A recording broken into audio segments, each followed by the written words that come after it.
Okay, top 3 sales books you must own if you're in sales. Let's go. The first book to mention is the 1988 classic by Professor Neil Rackham called Spin Selling. Up until this point, almost every sales book had been written by a salesperson. So it was very much about passing down the tricks of the trade, talking about little techniques that they use. Neil Rackham approached it from a completely unique point of view. He approached it as a researcher.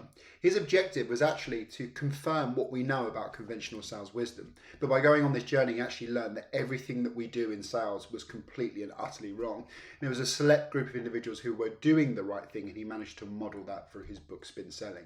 Now, although this book was written in 1988, and some of you think that that may be ancient history. Well, actually, it's still perfectly relevant today. And a lot of the language and processes and more importantly, the themes in this book are still used in modern selling today because they are what they are, which is the way to do things. The last thing to say about this book is the depth of research that was done by Professor Rackham.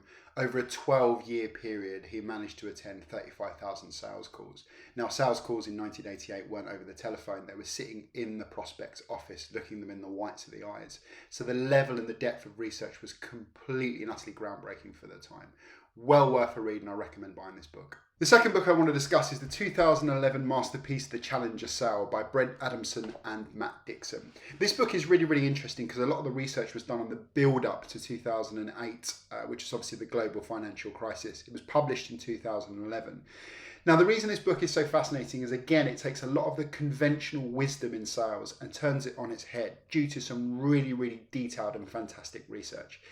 Both Matt and Brent are not salespeople, they're researchers again. Now, you've probably heard the Challenger Sale and you've probably used some of the techniques discussed in the Challenger Sale as well. This is because it's become so ubiquitous in modern selling. This is due to the tools that it gives salespeople and obviously the processes and systems that it gives organizations when they choose to pick Challenger Sale as an organizational capability. The ability to deal with modern selling. Salespeople now are obviously interacting with the customer much later down the funnel, so the need to educate, the need to teach, tailor, take control is even more important than it's ever been. Fundamentally, this book is custom made for modern selling, and this is because it's done research on modern selling. It's well worth a read. And in the words of Brent Adamson himself, this is not something just an organization can get value from. This is something that at an individual level, a salesperson can extract a lot of really cool information and start using to improve as salespeople.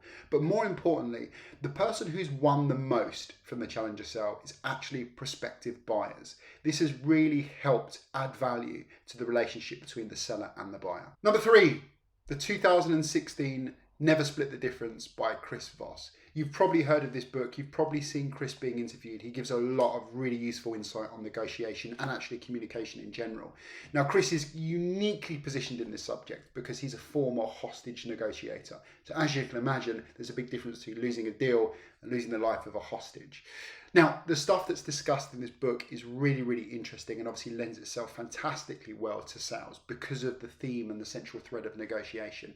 But actually, I'd actually say it's far deeper than that. The skills that you can take from this book are actually really good at making you a better communicator, both internally in your organization as well as customer facing, but maybe even in your personal relationships as well. I've had the privilege of interviewing Chris Voss. In fact, I've had the privilege of interviewing every single author that we've spoken about in this list.